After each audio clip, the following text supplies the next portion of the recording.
హల్లెలూయా. ఈ సమయంలో మరి ప్రత్యేకంగా యేసుక్రీస్తు వారు మరి కలువరి సిలువలో పలికిన 6వ మాటను మనం ధ్యానం చేసుకున్నాము. పరిశుద్ధ గ్రంథం నుంచి యోహాను రాసిన సువార్త మరి 19వ అధ్యాయం 30వ వచనము చదువుకున్నాము. యేసు ఆ చిరక పుచ్చుకొని సమాప్తమైనదని చెప్పి తల వంచి ఆత్మను అప్పగించెను. హల్లెలూయా. ప్రియమైన వారలారా, యేసుక్రీస్తు ప్రభువారు సమాప్తమైనది అని సెలవిచ్చినట్టుగా మనం గమనించగలుగుతాం. ఇట్ ఈస్ ఫినిష్డ్, ఇది సమాప్తమైనది అని అంటున్నాడు. ప్రియమైన వారలారా, యేసుక్రీస్తు వారు సిలువ పైన పలికిన మరి 6వ మాటగా ఉంటుంది. పతనమైన మానవ జాతిని మరి రక్షించడానికి కలువరి సిలువ పైన తన ప్రాణమును దారపోస్తున్న సమయంలో రక్షణ మార్గమును స్థాపించుటకై యేసుక్రీస్తు వారు మరి చివరి నిమిషములో ఆఖరి నిమిషంలో పలికిన 6వ మాటగా ఉన్నట్టుగా మనం చూస్తున్నాం. హల్లెలూయా. ఈ సమయంలో మరి ప్రత్యేకంగా సమాప్తమైనది మరి హీబ్రూలో ఏ పదం వాడారో మనం చూద్దాం. హీబ్రూలో రాయబడిన పదము టెటలెస్టాయ్ అంటే అర్థము పెయిడ్ ఇన్ ఫుల్, పూర్తిగా వెల చెల్లించడము. అలాగనే గ్రీకులో కూడా చూస్తే పారాటిటిమ్ అంటే సాక్రిఫైస్ అంటే పూర్తిగా బలి అర్పించడము. ప్రియమైన వాళ్ళగా ఒక్కసారి మరి మనం ఆలోచించినట్లయితే యేసుక్రీస్తు వారు మరి కలువరి సిలువ పైన దాదాపుగా ఉదయము మరి 9 గంటల నుంచి సిలువ పైన వేలాడుతూ ఆల్మోస్ట్ 3 గంటల ప్రాంతంలో అంటే దాదాపుగా 6 గంటల నుంచి సిలువ పైన వేలాడుతూ భయంకరమైన మరి పరిస్థితిలో నీ కోసం నా కోసం మరి పలుకుతున్న మాట మరి 6వ మాట సమాప్తమైనది అని సెలవిచ్చినట్టుగా మనం గమనించగలుగుతాం. కాబట్టి ప్రియమైన వాళ్ళ అక్కడ యోహాను భక్తుడు ఒక మాట చెప్తున్నాడు. ఏమంటే సమాప్తమైనదని చెప్పి అంటే గన ఒక ఇన్ఫర్మేషన్, ఒక సత్యాన్ని, ఒక మెసేజ్ ను పాస్ చేస్తున్నాడు యేసుక్రీస్తు ప్రభువారు. సమాప్తమైనది అంటే ఏమి సమాప్తం చేశాడో, ఏది సమాప్తం చేశాడో నీవు నేను తెలుసుకోవాలని సమాప్తమైనది అని చెప్పినట్టుగా మనం గమనించగలుగుతాం. ఎవరికి చెబుతున్నాడు, ఎందుకు చెబుతున్నాడు, ఏమని చెబుతున్నాడు, ఎలా చెబుతున్నాడు అనే విషయాలు 4 విషయాలు మరి మన వాక్యం ద్వారా తెలుసుకునే ప్రయత్నం చేద్దాం. మొట్టమొదటిగా యూదుల ఆచారం అలవాట్లు మనం తెలుసుకోవాలి. రెండవది యోహాను రాసిన సువార్త అంటే రచయిత వైఖరి మనం తెలుసుకోవాలి. మరి మూడవదిగా చూస్తే యేసుక్రీస్తు వారు మరి నీ కోసం నా కోసము సెలవిచ్చిన సందేశాన్ని తెలుసుకోవాలి. యూదుల ఆచారం మొదటిగా గమనించినట్లయితే యూదులు వచ్చేసి కొన్ని పర్టికులర్ గా కొన్ని ఆచారాలు, కొన్ని అలవాట్లు కలిగిన వారు సంఖ్యలకు అంకెలకు ప్రాధాన్యత ఇస్తారు. ఇది 6వ మాటగా ఉంది కాబట్టి ఆయన 6వ మాటలోనే మరి బిగ్గరగా మరి కేక వేసినట్టు, బిగ్గరగా అరిచినట్టు మనం గమనించగలుగుతాం. ఒకసారి మార్కు రాసిన సువార్త 15వ అధ్యాయము 35-37 వచనంలో గమనించినట్లయితే అక్కడ గొప్ప కేక వేసి, మరి మత్తయి రాసిన సువార్త 27వ అధ్యాయము 48-50 వచనాన్ని గమనించినట్లయితే ఆయన మరలా బిగ్గరగా కేక వేసి, మరి లూకా రాసిన సువార్తలో చూస్తే 23వ అధ్యాయము 46వ వచనంలో చూస్తే గొప్ప శబ్దముతో కేక వేసి. ప్రియమైన వాళ్ళరా, ఇక్కడ ఆయన కేక వేస్తున్నాడు అంటే అక్కడ ఉన్న ప్రజలందరూ వినాలనే, అక్కడ ఉన్న ప్రజలందరికీ ఒక సందేశము, ఒక వర్తమానము తెలియచేయాలనే. ఏంటి ఆ వర్తమానం, ఏంటి ఆ సమాచారం అంటే సమాప్తమై అయినది అని. కాబట్టి ప్రియమైన వాళ్ళరా, రెండవది యూదులు ప్రత్యేకంగా కేకలు ఎప్పుడు వేస్తారంటే 2 సందర్భాల్లో పర్టికులర్ గా కేకలు వేస్తారు. ఒకటి వారు ఏదైనా పోగొట్టుకున్నప్పుడు, రెండవది ఏదైనా వారు పొందుకున్నప్పుడు వారు సింబాలిక్ గా ఆ కేకను వారు వేస్తారు. కాబట్టి ప్రియమైన వాళ్ళరా, ఈ సమయంలో మరి యోహాను రాసిన రచయిత వైఖరి కూడా మనం తెలుసుకోవాలి. ఆ సమయాల్లో యోహాను రాసినప్పుడు మరి భక్తుడు యోహాను 80 క్రీస్తు శకము మరి 89 దశకంలో అంటే సంవత్సరాల్లో ఆ మధ్య కాలంలో ఆ పీరియడ్ లో ఆయన యోహాను సువార్తను రాశాడు. అంటే ఆ సమయంలో అక్కడ సెరెంతిస్ అనే ఒక యూదుడు వచ్చేసి యేసుక్రీస్తు వారి శిలువ మరణాన్ని మరి పరలోకానికి మార్గము కాదు అని ఆయన ఏం చెప్తున్నాడంటే, మరి ఆచారాల ద్వారా, మరి అక్షరం ద్వారా, ధర్మశాస్త్రం ద్వారా, సున్నతి ద్వారా కేవలం పరలోకానికి మోక్షానికి మార్గం అని చెబుతూ ఉంటే గన ఆయన అప్పటికి అపోస్తులైన కడవరి వాడు అయిన యోహాను మరి సజీవ సాక్షిగా యేసుక్రీస్తు వారితో తిరిగిన వ్యక్తిగా అక్కడ యోహాను ఉన్నాడు. ఆ యోహాను ఏం చెప్తున్నాడంటే, యేసుక్రీస్తు వారిని నేను చూచిన వాడిగా, తాకిన వాడుగా, విన్నవాడిగా, ఆయనతో పాటు ఉన్నవాడిగా నేను సెలవిస్తున్నాను. యేసుక్రీస్తు ప్రభు వారు మాత్రమే పరలోకానికి మోక్షానికి మార్గము, ఆయన తప్ప వేరే మార్గము లేదని సెలవిస్తున్నాడు. అందుకనే యోహాను భక్తుడు చాలా చక్కగా యోహాను రాసిన సువార్త 14:6 మాటలు అంటే, నేనే మార్గము, సత్యము, జీవము, నా ద్వారా తప్ప మరి ఎవడును తండ్రి యొద్దకు రాడు అని మరి రాసినట్టు మనం గమనించగలుగుతాం. ప్రియమైన వాళ్ళరా, ఈ సమయంలో చూస్తే గన ఒక సిలువ సత్యాన్ని యేసుక్రీస్తు వారు మరి యోహాను భక్తుడి ద్వారా ఆయన 6వ మాటను రాపిచ్చినట్టు మనం గమనించగలుగుతాం. కాబట్టి ప్రియమైన వాళ్ళరా, ఈ సమయంలో చూస్తే గన మరి ఎవరికి మెసేజ్ చెప్తున్నాడు అంటే అక్కడ ఇద్దరికి మెసేజ్ చెప్తున్నాడు. ఒకటి తండ్రి అయిన దేవుడికి మెసేజ్ చెప్తున్నాడు. రెండవది అక్కడ ఉన్న యూదులకు, తన వారికి, తన సొంత వారికి, తన శిష్యులకు, తనను నమ్ముకున్న వారికి, తనను వెంబడించిన వారికి, నీకు నాకు ఆయన మెసేజ్ చెప్తున్నట్టు మనం గమనించగలుగుతాం. కాబట్టి ప్రియమైన వాళ్ళరా, ఈ సమయంలో మరి చూస్తే గన మరి యేసుక్రీస్తు వారు ఒక కార్యమును చేశాడు, ఒక పనిని జరిగించాడు.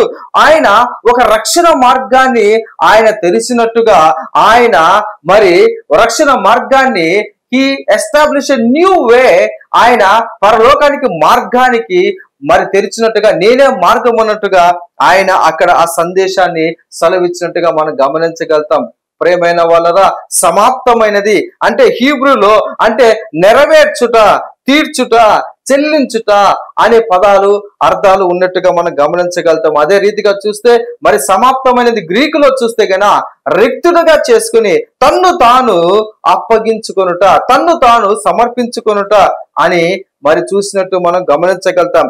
ఈ సమయంలో మరి యేసుక్రీస్తు ప్రభువారు ఏమి సమాప్తం చేశారు, ఏ విషయాలు సమాప్తం చేశారు, ఏ విషయాలు నువ్వు తెలుసుకోవాలి, నేను తెలుసుకోవాలి, అక్కడున్న ప్రజలు తెలుసుకోవాలని ఆయన బిగ్గరగా కేక వేసి మరి తెలియచేస్తున్నాడు.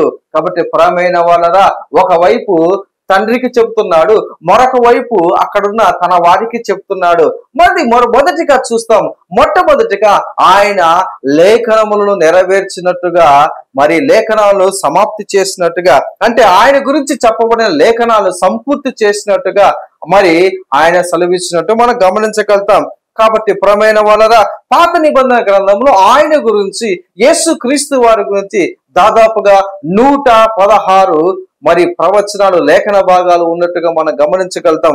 వాటన్నిటిని కూడా మరి యేసుక్రీస్తు వారు నెరవేర్చినట్టు మనం గమనించగలుగుతాం. మత్తయి రాసిన సువార్త 5:17 మాట ప్రకారము, నేను ధర్మశాస్త్రమును నెరవేర్చుటకే వచ్చింది కానీ ధర్మశాస్త్రం నిరర్థకం చేయుటకు, కొట్టివేయుటకు నేను రాలేదని యేసుక్రీస్తు వారు సెలవిచ్చారు. కాబట్టి ప్రియమైన వాళ్ళరా, సిలువ ద్వారా ఆయన లేఖన ప్రకారము ఆయన మోక్ష మార్గాన్ని, రక్షణ మార్గాన్ని నీ కోసం, నా కోసం ఏర్పాటు చేశాడు. కాబట్టి నీవు నమ్ముకుంటే, మరి నీవు ఆయన విశ్వసించి ఉంటే నీవు కూడా తప్పకుండా పరలోకానికి, మరి ప్రభు చెంతకు, మరి పరలోక రాజ్యానికి నీవు వెళ్ళగలుగుతావు. హల్లెలూయా. ఈ సమయంలో మరి ప్రత్యేకంగా రెండవది ఏమి సమాప్తం చేశాడు ఆయన, ఏ విషయాలు సమాప్తం చేశాడనే విషయాలు మనం చూస్తున్నాం. రెండవది మన పాపములకు సంబంధించి పాపములన్నిటినీ సమాప్తము చేసిన వ్యక్తిగా మనం చూడగలుగుతాం. మొదటి ఆదాము ఏం చేశాడని అందరికి తెలుసు. మన వాక్య భాగంలో ఆదికాండం 3వ అధ్యాయంలో ఏం జరిగిందో, ఆదాము అవ్వ ద్వారా మొదటి ఆదాము పాపమును తీసుకొచ్చినట్టు, తన అవిధేయతతో పాపం తీసుకుని వచ్చినట్టు మనం గమనించగలుగుతాం. మరి ఈయన కడవరి ఆదాముగా వచ్చి ఆయన విధేయతను చూపిస్తూ ఆ అవిధేయత ద్వారా వచ్చిన పాపాన్ని విధేయత ద్వారా తొలగించినట్టు, పాపానికి సమాప్తము చేసినట్టు మనం గమనించగలుగుతాం. మరి మూడవదిగా చూస్తే పాత నిబంధన బలులన్నిటినీ కూడా ఆయన పాత నిబంధన బలులన్నిటిని కలిపి ఒకే బలిగా మరి ఆయన సమాప్తం చేశాడు. పాత నిబంధన గ్రంథంలో మనందరికి తెలుసు ఎన్ని రకాల బలులు ఉండి 5 రకాల బలులు ఉన్నట్టు. అంటే ఒకటి మరి దహన బలిగా, రెండవది నైవేద్యము అనే బలిగా, మూడవది కృతజ్ఞత బలిగా, మరి నాలుగవది మరి అపరాధ పరిహారార్థ బలిగా, ఐదవది పాప పరిహారార్థ బలిగా యేసుక్రీస్తు వారు మరి వచ్చి అన్నిటికీ కలిపి ఒకే బలిని మరి చేసి అన్ని బలులను మరి ముగించినట్టుగా, సమాప్తి చేసినట్టుగా మరి మనం గమనించగలుగుతాం. కాబట్టి ఆయన చేసిన ఒక్క బలి ద్వారా నీ పాపానికి క్షమాపణ కలుగుతుంది. ఆయన చేసిన ఒక్క బలి నీ పాపానికి ప్రాయశ్చిత్తం చేసింది. ఆయన చేసిన ఒక్క బలి నన్ను మరి పవిత్రలోకి నడిపించడమే కాకుండా పరలోకానికి నడిపిస్తున్నట్టుగా మనం గమనించగలుగుతాం. కాబట్టి పురమైన వాళ్ళరా ఈ సమయంలో మరి 4వ అంశం చూద్దాం. పస్కా బలి భోజనముకు సమాప్తి చేశాడు. అలాగనే క్రొత్తగా ప్రభు బలను మరి ఇంట్రడ్యూస్ చేసినట్టుగా మనం గమనించగలుగుతాం. ప్రియమైన వాళ్ళరా, మరి యూదులు అక్కడ పస్కా బలిని ప్రతి సంవత్సరం కూడా వాడు తప్పకుండా చేసినట్టు మనం గమనించగలుగుతాం. ఇదే రోజున మరి శుభ శుక్రవారం రోజున వారు పస్కా బలిని ఆచరిస్తారు. అదే రోజున అదే సమయమున యేసుక్రీస్తు వారు పస్కా బలిని ఇక అవసరం లేదు, నేను ఉన్నాను, నేను వచ్చాను, నేనే పస్కా బలిని అని తెలియచేస్తూ ఆయన బలి అయినట్టుగా మనం గమనించగలుగుతాం. కాబట్టి ప్రియమైన వాళ్ళరా, క్రీస్తు అనే పస్కా పశువు మన కోసం, నీ కోసం, నా కోసం వధించబడినట్టుగా మనం గమనించగలుగుతాం. హల్లెలూయా. కాబట్టి ప్రియమైన వాళ్ళరా, ఐదవది ధర్మశాస్త్రము నెరవేర్చకు వచ్చాడు.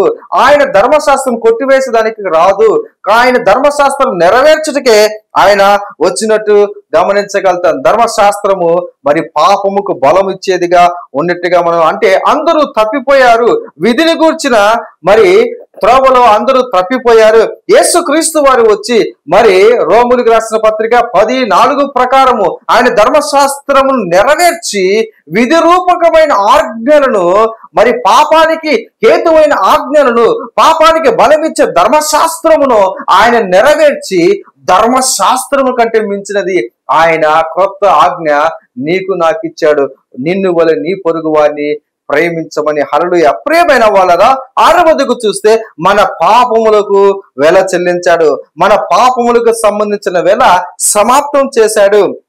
మరి ప్రియమైన వాళ్ళరా చూడండి, మరి యేసుక్రీస్తు ప్రభువారు మరి లేవీయులకు రాసిన మరి గ్రంథము 7:7 ప్రకారము చూస్తే గన, మత్తయి రాసిన సువార్త 20:28 ప్రకారం చూస్తే గన ఆయన నీ కోసం, నా కోసము ప్రాణ విమోచన క్రయధనము చెల్లించుటకే ఆయన వచ్చి ఉన్నాడు. హల్లెలూయా. చూడండి, మార్కు రాసిన సువార్త 10:48 నీ కోసం, నా కోసము మరి మన ప్రాణము కోసము మరి ధనము చెల్లించుటకు, ప్రాణ విమోచనకై ధనము చెల్లించుటకు ఆయన వచ్చాడు. ఆయన రక్తాన్ని నీ కోసం, నా కోసం మరి వెలగా చెల్లించినట్టుగా మనం గమనించగలుగుతాం. అలాగనే చివరిది మరి 7వది, ఆయన మరి ఎవరిని ఓడించడానికి వచ్చాడండి? అందరికీ తెలుసు, అపవాదిని, సాతానును మరి ఓడించడానికి వచ్చాడు.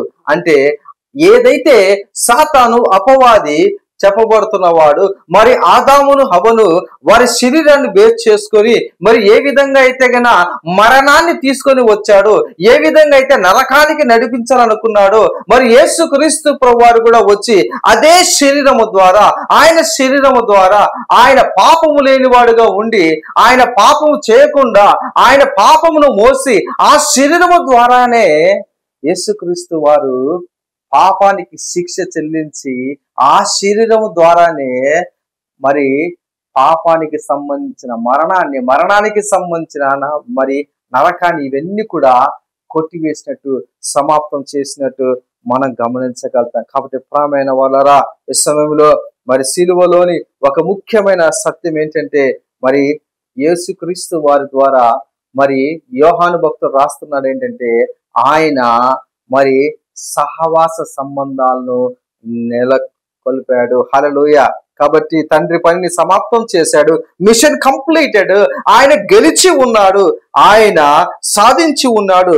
మరి ప్రత్యేకంగా ప్రియమైన వారు చూస్తే గన మనము ఆయనను కలిగి ఉంటే నీవు కూడా అన్ని విషయాల్లో సాధిస్తావు. నీవు కూడా అన్ని విషయాల్లో విజయం ఖచ్చితంగా నువ్వు పొందుకుంటావు. అన్ని విషయాల్లో నువ్వు కూడా గెలుస్తావు ఖచ్చితంగానే. దేవుడు మరి ఈ మాట ద్వారా నీతో నాతో మాట్లాడుతూ, ఈ మాట ద్వారా దేవుడు నిన్ను నన్ను మనందరినీ కూడా దేవుడు దీవించి ఆశీర్వదించును గాక. ఆమేన్.